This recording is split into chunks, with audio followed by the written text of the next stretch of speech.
गुजरात के वडोदरा में किशन एम्ब्रोसिया नामक इमारत का निर्माण करने वाले बिल्डर ने घर खरीदने वाले लोगों के साथ धोखाधड़ी की है। वडोदरा के गोत्री इलाके में किशन एम्ब्रोसिया के नाम से डेवलपिंग साइट शुरू कर कई लोगों की बुकिंग की गई है। मध्यम वर्ग के लोगों ने अपनी जिंदगी की पूरी कमाई लगाकर लोन लेकर यहाँ घर खरीदा है, लेकिन डेवलपर ने अब साइट पूरी करने में अपनी असमर्थता जाहिर की है, जिसके चलते कई लोगों के लाखों रुपए फंस गए हैं। वहीं बैंक द्वारा इस प्रॉपर्टी को सील करने के बाद में लोगों ने हंगामा खड़ा कर दिया। મકાનો ખરીદ્યા છે અને આ લોકો જે બેંકના અધિકારીઓ છે એ કોર્ટના ઓર્ડરને ડિનાય કરી રહ્યા છે। કોર્ટના ઓર્ડર અંદર લખેલું છે કે 40 જણને અંદર આવવા જવા માટે એમના અધિકારો છીનવવા નહીં, તો એ કેવી રીતે છીનવી શકે છે? કોર્ટ કમિશનર સાહેબ શ્રી બી જાણે છે કે અધિકાર એટલે શું કહેવાય। અધિકાર એટલે કે આવા જવાની એમની રાઇટ્સ છે, એમને અંદર ઘરમાં રહેવાના રાઇટ્સ છે।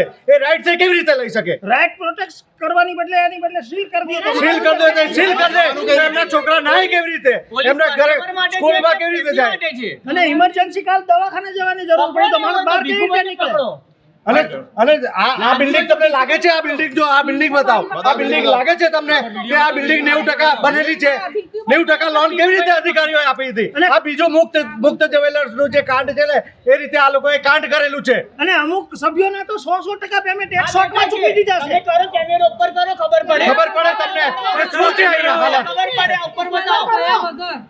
બેંક અધિકારી એવું કહી રહ્યા છે કે ભાઈ અમારો આ આખી પ્રોપર્ટીને સીલ કરીશું। કે કયા હિસાબે સીલ કરે? અમારા દસ્તાવેજ પહેલા, અમારા દસ્તાવેજ તો કેન્સલ કરી આવો। અને પ્રોજેક્ટ પહેલાના દસ્તાવેજ છે, અમારો જો દસ્તાવેજ છે તો અમે ગુજરાતના નાગરિક નથી। બધું ખોટું, ખાલી સાહેબ એકલા સાહેબ એકલા સાચા? અમે બધા આટલા 100 જણા ખોટા છે।